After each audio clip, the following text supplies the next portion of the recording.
Alrighty, good evening, everyone. For those of you that don't know me, my name is Sarah Collier, and I am the recording secretary on the New York State Horse Council's Board of Directors. The New York State Horse Council is a nonprofit 501c3 with the mission to create a strong, unified voice for all interests towards the preservation of a future for horses in New York State. I'd like to take the time right now to thank everyone for attending the New York State Horse Council's first webinar series, Equine Nutrition. We partner with Purina Horse Feed and their equine sales specialist, Meghan Crout, to bring you this 4-part series. Tonight, we'll be discussing understanding feed tags. Before we begin, I have a few housekeeping items to go over. Right now, everyone is muted besides myself and Meghan Crout. As soon as I turn over to Meghan, I'll then mute myself. We really want to try and keep everyone muted so that way we don't have people talking over each other. And therefore, I do ask that if you have any questions, to please put them in the chat. And as soon as I see a question pop up, I will let Meghan know, and she'll address that, whether it be throughout the presentation or at the end towards our Q&A section. As I mentioned, this presentation will be recorded, and I will do my best to get the recording of this presentation sent out to everyone. This is my first time using GoToWebinar, so there might be a couple of hiccups, and I do apologize if there are, but in the event that we're not able to provide you the recording, we will at least send out the presentation that Meghan provided us, as long as she's okay with that. And of course, we will make sure you have her contact information along with that. Before I start, I do want to let everyone know that we do have the president of the New York State Horse Council with us, Susan Knauer. I don't know, Susan, if you want to say a few words before we officially begin with the presentation. I'll go through and I'll unmute you because you might not know how to mute yourself. Unmute yourself. Okay. Here you go, Susan. Welcome, everybody. I'm really looking forward to this. I'm reevaluating feeding my horses. So I've got one easy keeper prone to laminitis and a couple of geriatrics. So looking forward to learning something. Thank you very much, Meghan. You're welcome. I'm excited. Oh, I have this terrible light behind me. That's making me look like I have a halo. All right, so at this time, we'll turn over to you, Meghan. I'm gonna go ahead and mute you, Susan, Great. and then I will mute myself. Okay, I think that my screen just stopped sharing because I adjusted my volume and it opened a little window. So we just have to wait a few seconds for that to go away. And then my screen. I can see it on my end, the Feed Greatness with the Purina logo. Okay, you can see it? Okay. I'm gonna try to, oh my goodness. All right. Oh, hold on, you guys. I have lots of things popping up on my screen right now. Okay, that went away. Now let me move myself somewhere because I am in the middle of my screen at this moment. All right. So as Sarah said, this is part 1 of a 4-part webinar series that we, Purina is doing with the New York State Horse Council. So I am here to talk about something that is near and dear to my heart, and that is feeding horses and nutrition. Oh, can I go to my next? All right. So before we start, I just want to let you guys know that you can text the word Purina, P-U-R-I-N-A, to 5768 and get a $10 off Purina feed coupon if you would like. When you text that in, you'll just get sent a link and it will bring you to a website. It asks you a few questions and you put in your email address and it emails you that coupon. So I will also write that in the chat here, so it's there. Meghan, I'm just gonna interject real quick and say that the number to text is 57682. Did I say that wrong? I probably did. Yes. And I wrote it in the chat as well, so people can access it there. All right, so for this meeting, we decided to focus on understanding feed tags. I'm sure every horse owner at one point in their life has read a feed tag or two, but what exactly the tag is telling you or not telling you is what we are gonna discuss today. So I'll tell you a little bit about myself. I am, for those that didn't get my name, I'm Meghan Crout. I'm the sales specialist for Purina. I cover central New York. And I grew up in Massachusetts. I lived on a small farm there, had some horses, goats, and chickens. I went to SUNY Cobleskill and I got my bachelor's in agricultural business. After that, I worked in the dairy industry for a while as a reproductive consultant, but I have always been a horse girl. And I've been with Purina for a little bit over a year now, and I have a pretty neat job where I get to help horse owners keep healthy, happy horses by working with them to provide the horses with the best nutrition available to them. When I'm not working, I spend a lot of time hanging out with my family. In that picture, you can see my husband and my 2.5-year-old son. We're getting our Christmas tree, which is always a fun event for us. And I'm a horse owner myself. I have a 13-year-old off-track thoroughbred named Wesley, who I do some lower level eventing with. And those are some pictures of him. He's pretty awesome. All right, now we are going to dig into our presentation. So how many of you, oh, geez, of course that went wrong. There we go. I think we're back. All right, how many of you, maybe not.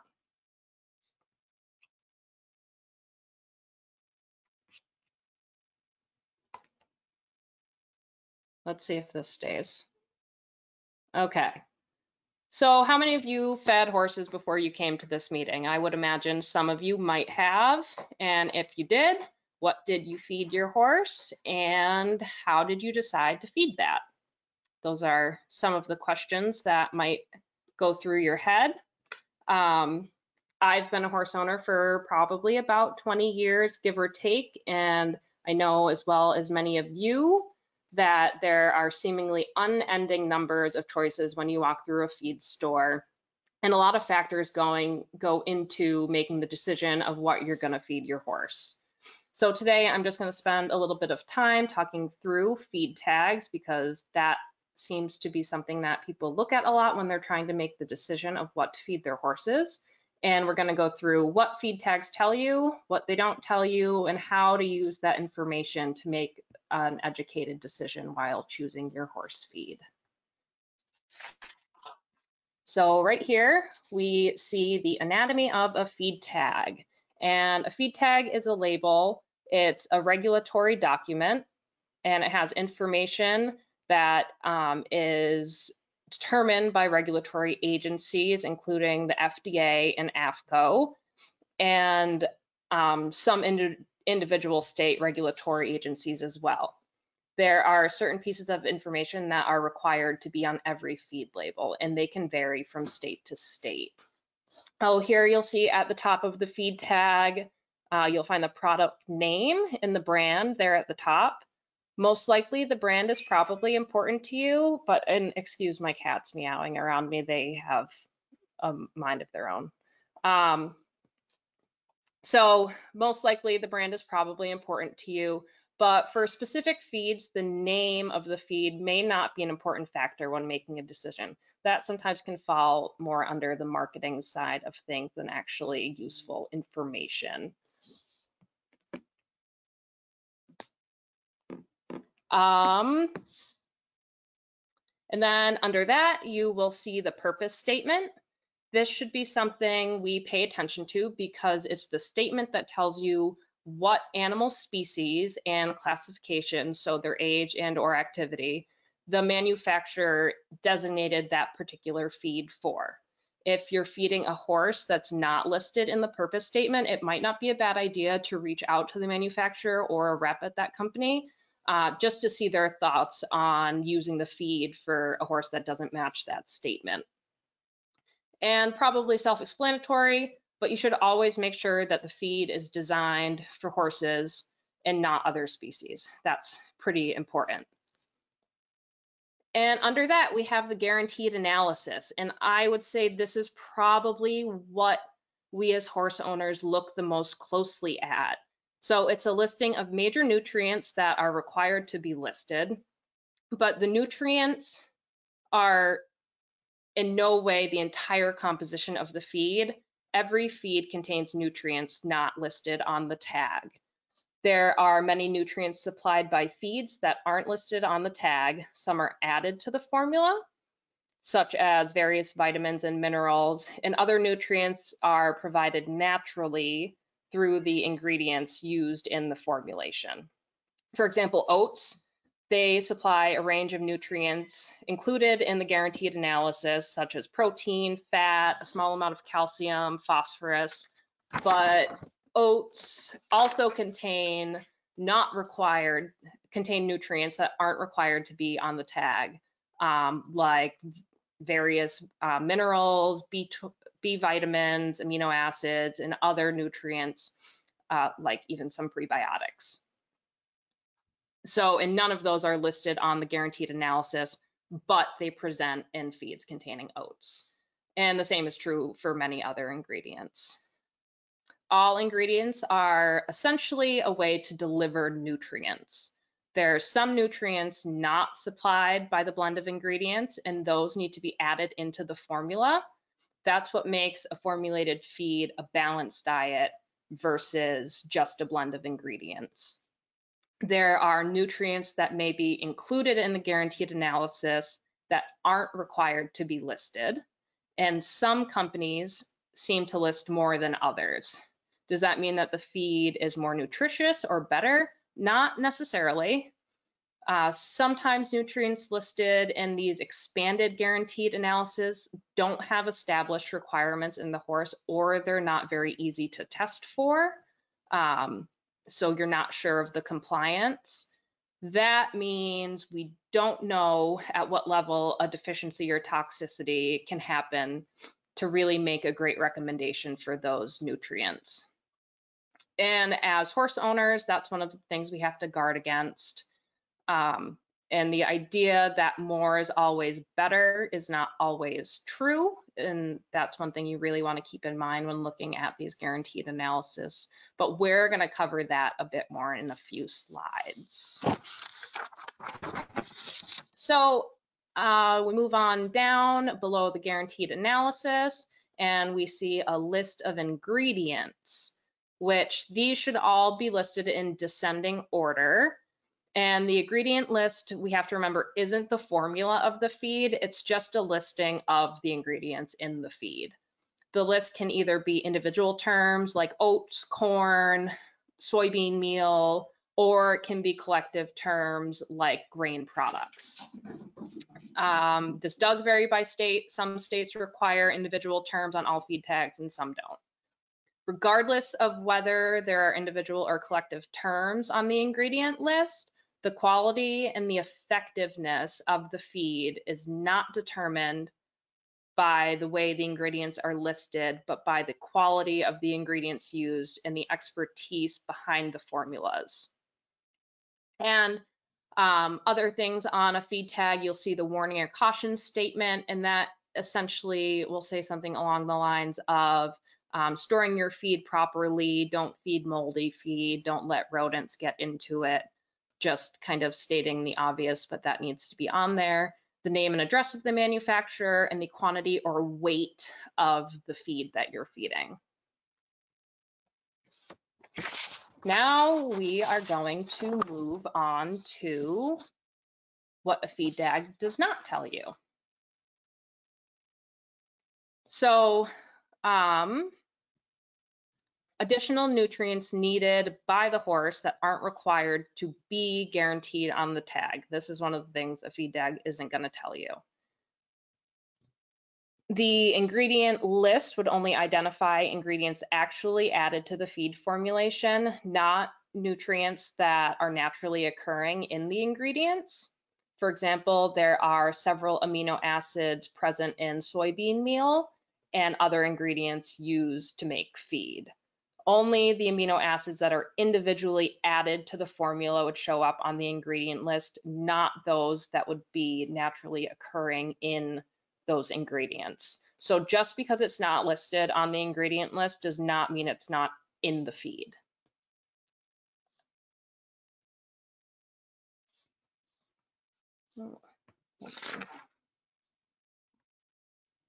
There are over 40 essential nutrients identified for humans. I pulled up a whole long list on the right side of this slide there, but I can tell you that there are not that many nutrient requirements established for a horse. The list for humans is a little different than the list for horses. For example, humans require vitamin C because we don't synthesize our own vitamin C, but horses do manufacture vitamin C and don't have an established daily requirement for that. Biotin is also manufactured by the horse. The body can support biotin requirements, and there's no established daily requirement for those. That might seem a bit odd because there are a lot of biotin supplements for hoof. Oh, my cats are being crazy. For hoof support, but that is a high therapeutic dose that may better support hoof quality in some horses, but not necessarily a daily requirement for horses. So nutrients without an established daily requirement, we rely on research to determine how much of that should be included. And if there is no research to support a specific amount, you don't really know how much to add to a diet. There can also be a difference between the daily requirement required and the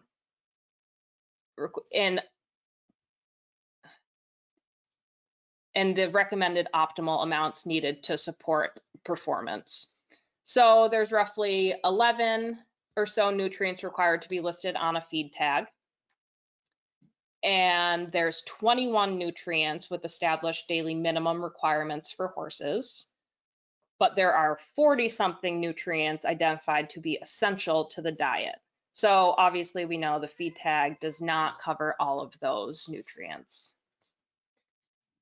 Oh, now we are gonna talk about the more is always better syndrome. So we all like to get the most bang for our buck. That's just the way it is.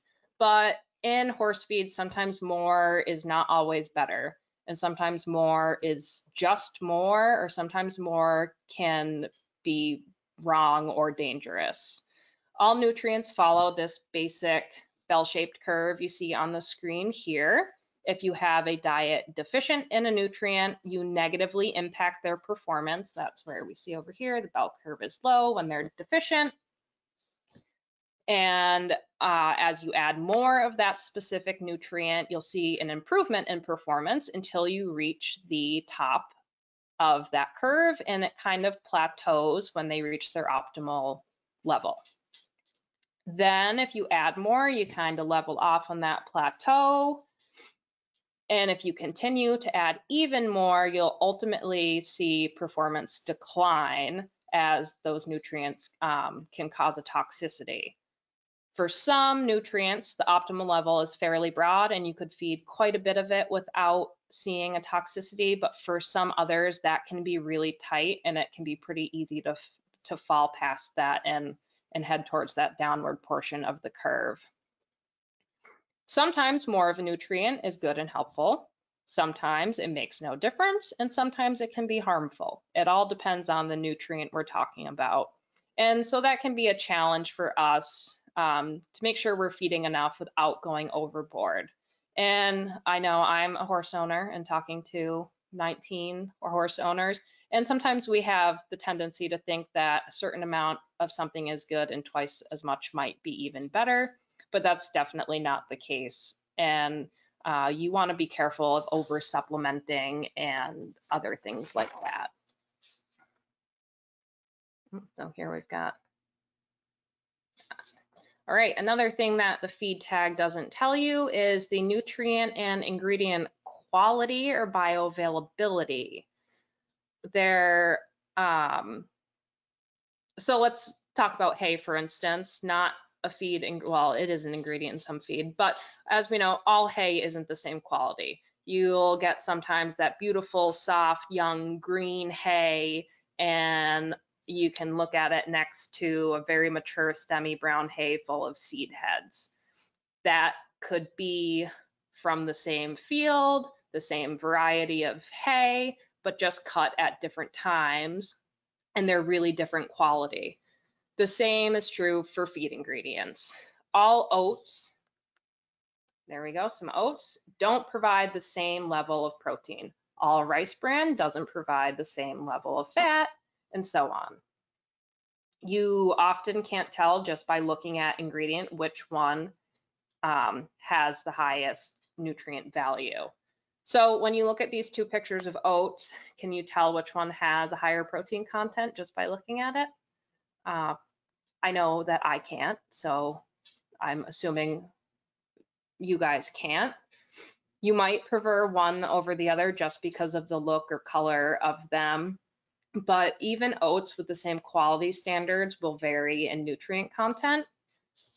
So this graph right here shows different oats that were sent to, or not sent, but brought into a Purina plant.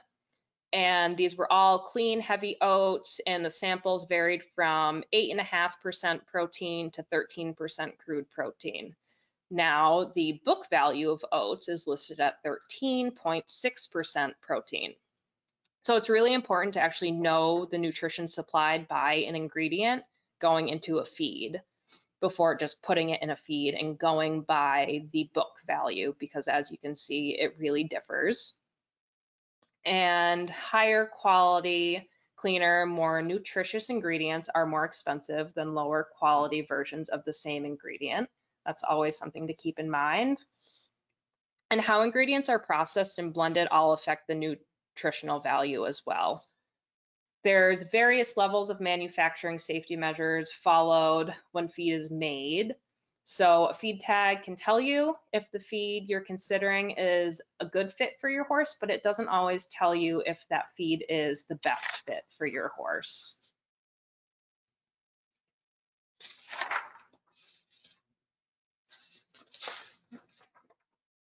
The third thing on our list that a feed tag doesn't tell you is the recipe or the formula for the feed. We talked about this a little bit. You do get a list of ingredients, but the list of ingredients is not the formula for the feed. There are many different ingredients and combinations of ingredients that meet similar nutrient guarantees on a tag and even have the same list of ingredients, but produce feeds that feed very differently. Oh, for example, right here, I have two different horse feeds. We have Primo and Deluxe horse feed. Both have exactly the same nutrient or guaranteed analysis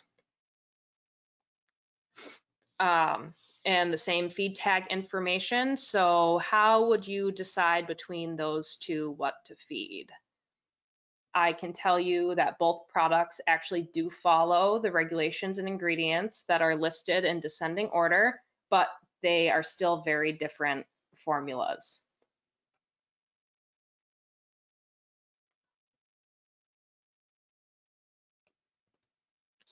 And so we're going to pull up here and you can see what the major ingredients are. You can see that they're in descending order, but in different amounts. That affects the calorie value. So you'd have to feed more deluxe horse feed to maintain similar condition than you would of the Primo horse feed. There's the differing calorie levels there. In this case, if Primo costs $18, then deluxe you would have to feed, it would have to cost $15.30 per bag to break even, or cost the same to feed. So you can see here that the price per bag doesn't always tell you which feed is the cheapest to feed because of the differing calorie levels of different feeds. And this can be a problem for horse owners because when you look at a tag, you have no guarantee of the calorie level. But you can contact manufacturers for their estimate of this. And some will be good estimates and some might be far off because there's not always a really easy way to test the digestible energy in feed. So the only reliable way to estimate calorie level is to digestibility trial or feed the product and compare to a product of a known calorie level and see how it feeds. At Purina, we have data that we know is very reliable, so you can get very reliable calorie levels from us. And as we talked about book values of ingredients, you can't just use book values or lab analyses to give you accurate calorie levels. That just doesn't work.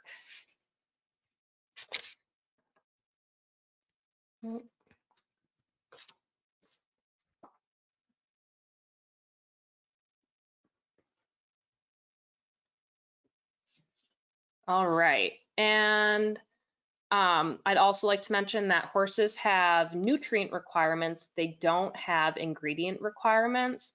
While we may have ingredients we prefer or like in our horse feeds, ingredients are simply the delivery trucks for the nutrients. The only reason to feed ingredients is to get the nutrients they contain. The ingredients are our delivery drivers for nutrients. Which ingredients supply those nutrients aren't really a huge concern, at least not to the horse's body when they're using those nutrients. So whether we get the nutrients from oats or soy hulls or corn and beet pulp, it's not really a concern to the horse other than that they may prefer the taste of a certain ingredient over another ingredient. But it is the nutrients that are important to consider when you're choosing your horse's diet. And another thing that the tag doesn't tell you is quality control, which is extremely important in how well and how consistently a feed performs over time. Safety measures in manufacturing are also really important. At Purina, we test ingredients when they arrive at the plant, so they have to meet our quality and safety standards before they're even unloaded at the plant. We test for nutrient levels, and that picture that just pulled up is an NIR analyzer from one of our Purina feed plants.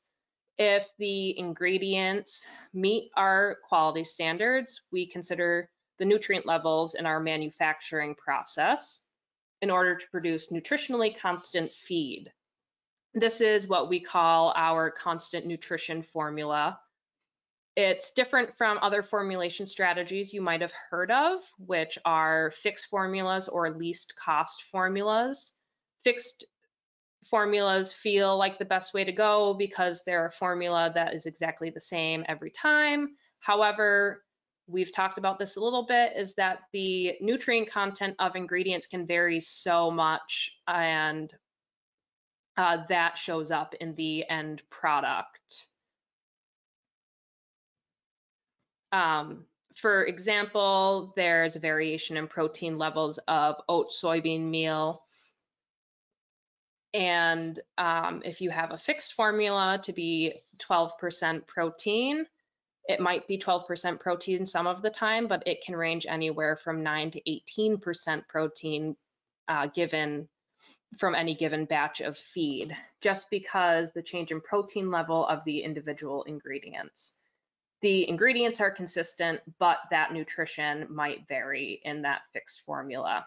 Least cost formulas try to meet guaranteed levels with whatever ingredients they can get it done at the least cost. This means the nutrition levels might be consistent, but the ingredients will vary significantly. And at Purina, we use something a little bit different. It is the constant nutrition formulation. Since we know the nutrition content of the ingredients, we can make minor adjustments to the amount of the ingredients. We might move a formula from 30% oats and 9% soybean meal to 32% oats and 8% soybean meal if the protein levels of the ingredients make that a more consistent protein level in the end product. We wouldn't drop soybean meal out and totally replace it with a cheaper protein source, since that would not deliver constant nutrition. So we work to make the highest quality, best formulation, most nutritionally consistent feed we can make. And we have some safety measures in place too. We want to make sure all of our ingredients are safe and don't contain hidden toxins. This is a picture right here of some corn under a black light that shows the aflatoxins when they're present. They glow like that, so that's always tested. And we don't manufacture feed for other species that contain ingredients or additives that are dangerous to horses in the same facilities. For example, a very small amount of ionophore can be very harmful to horses. So we don't have those ingredients in our manufacturing facilities that make horse feed. That photo right there, that is just a regular pellet of feed, and next to it is actually salt, but that is to show you how much of ionophore can be fatal to half of the horses that would eat it. So it's a pretty minuscule amount. So it's really important to make sure that your feed's not getting contaminated. So another thing that the bag doesn't tell you is the research behind the feed. A feed tag can't tell you whether a feed or supplement inside the bag is based on science, sound research, or whether someone just blended some ingredients together to meet a guarantee on a tag. And research helps you know whether the product is safe and effective in the same species of animal that you're feeding it to. So it's important to test additives that you're putting into horse feed actually on horses, and not just saying that, well, this worked on humans, so why don't we add it to the horse feed? And that's something that we do at Purina. We rely on horses to tell us whether or not the nutrition programs are actually working. And on this next slide, I have a video. Let's see if it works, because I know how these things go. But this is a video of our research farm, and it's just a quick 3-minute video. And we'll see if it loads. Welcome to the Purina Animal Nutrition Center, a 1,200-acre working farm in Gray Summit, Missouri, founded in Oh, geez. All right, let's try this again. Welcome to the Purina Animal Nutrition Center, a 1,200-acre working farm in Gray Summit, Missouri, founded in 1926. The future of equine nutrition begins here.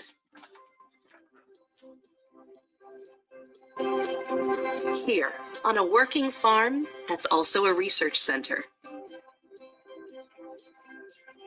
Here, over 80 horses help us gather research related to growth, feed intake, palatability, reproduction, and more. Our exercise physiology unit allows the team to get an accurate picture of how well horses perform under various nutrition programs.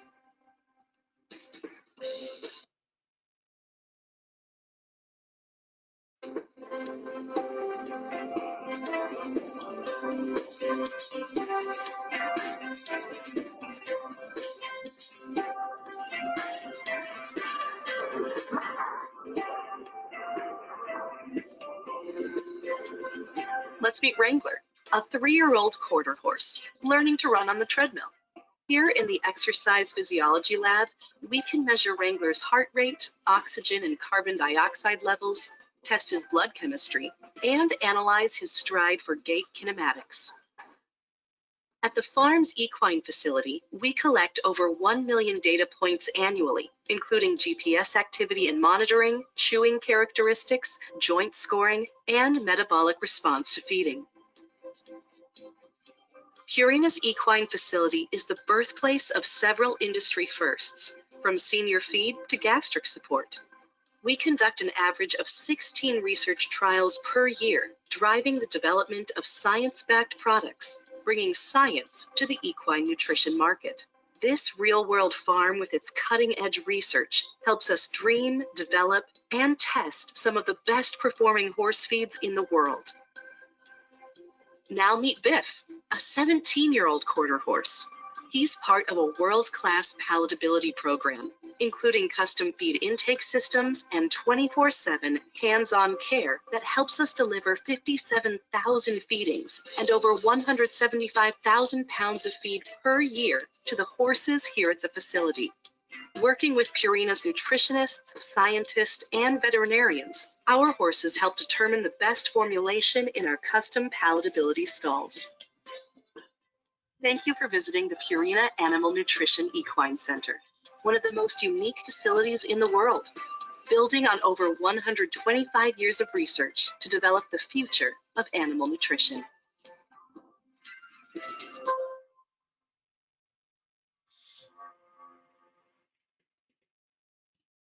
All right.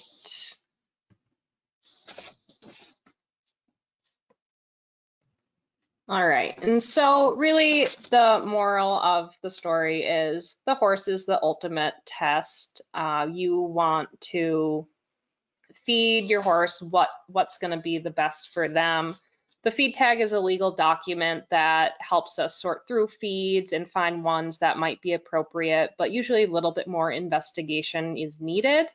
And in some cases, we will find that our Purina feeds, you can feed less to maintain similar body condition doing the same level of work.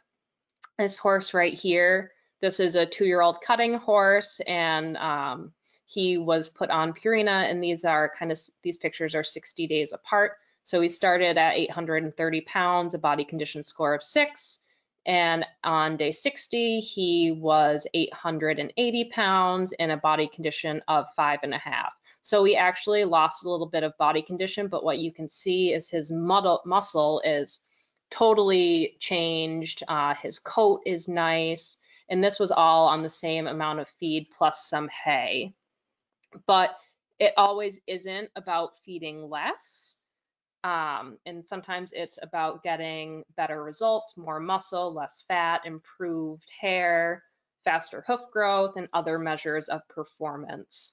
So here we have another horse. This is a 20-plus-year-old gelding. There's 56 days between these photos. He had an improvement in body condition score, really nice top line changes, his coat condition. And after these photos were taken, they were able to decrease his feed amount. But we really like to have our horses be the ones that tell us whether or not our feed program is working.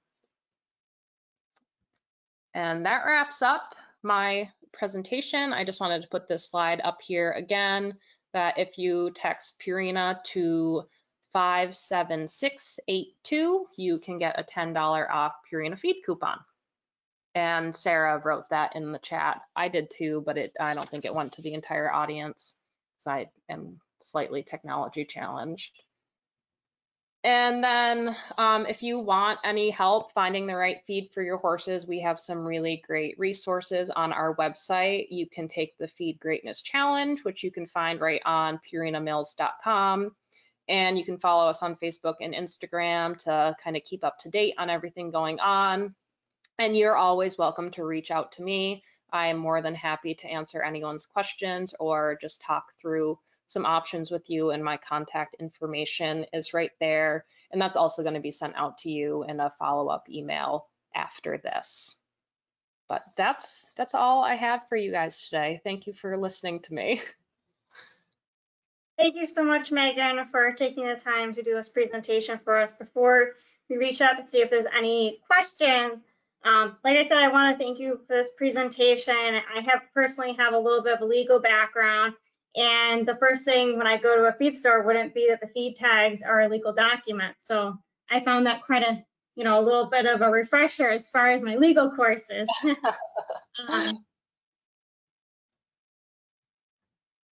Hold on one second.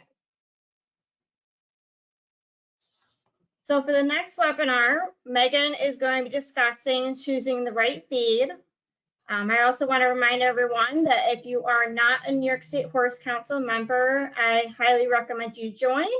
We're always looking to add value to our membership, including these webinars. And as Megan mentioned at the beginning of the presentation, that our last webinar for this series will be exclusive for New York State Horse Council members. So hopefully you will take an opportunity to join before we have the final concluding webinar for this series.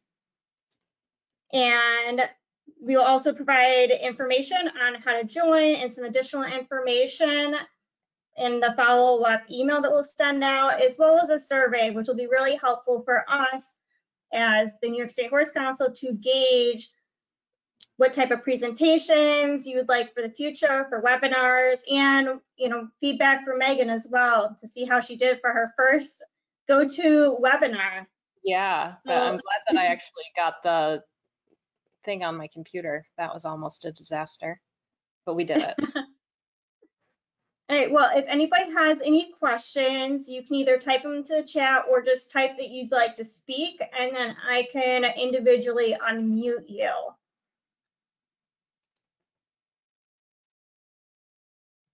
And if you have any questions you don't want to say in front of an audience, feel free to email me or call me or text me. I do all of the above, and I can answer any questions you might have, or at least try to answer them.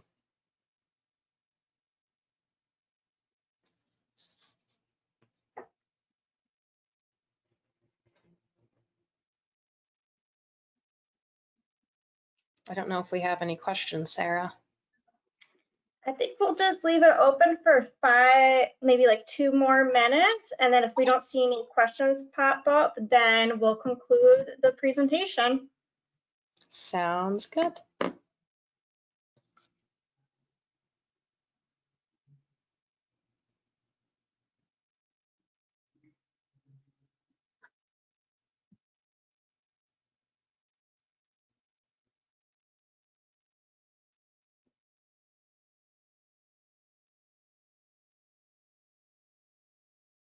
I think, hold on one second. Oh, so I found out where the questions are. All right, sorry everyone. I guess this is a little bit too high tech for me. See, so Susan asked a question. She said, how do you tell the difference between low cost feed and nutritionally balanced feed brands? So you'll probably want to do your research into the feed. I mean, just looking online, asking other people about it, talking to the feed company themselves. There's probably no way to, I mean, it's not going to be listed right out there for you, but I mean, you can always call like customer service lines of feed companies and ask them questions. And I think just talking to reps from different companies might give you an idea of what they do and what's important to them. And I know when you talk to anyone from Purina, the research behind our feed is something we always like to talk about, and the science behind everything. And I mean, chances are you're not going to find a feed that is the cheapest in the aisle, but is also full of research and science behind it. Hopefully that answered her question. And I will just touch base. Rebecca wanted to know if this is going to be recorded. Rebecca, it has been recorded. Fingers crossed that I have technology, the gods in my favor, and we will have this upload hopefully to our YouTube channel, New York State Horse Councils, on the website, and then also emailed out to everyone. Worst case scenario is I will send out the presentation to everyone so you have access at least to some of the information that Meghan so kindly shared. And then also feel free to reach out to Meghan individually as well. And then Susan asked another question, are Purina feed balanced for low selenium in Northeast? I don't know what that means. Hopefully you do. I know what it means. So yeah, the Northeast has fairly low selenium content in the soil, which means it's low in hay and everything. And surprisingly, you are going to find that across pretty much the whole United States. There are many, many, many areas that are low in selenium. So our feed is designed to support that, yes.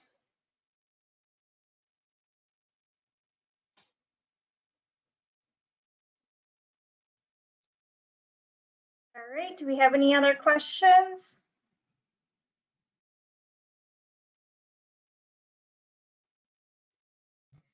All right, well, thank you so much, everyone, for attending. And thank you again, Meghan, for this wonderful presentation and taking the time out of your evening. I know neither one of us could go to the barn, but I saw that you were able to pop down and see Wesley. Well, enjoy your evening, everyone. Yeah, and thank you, everybody. Hopefully we'll see you at the next webinar. Thank you. Thank you. Let's see if I can figure out how to even get off.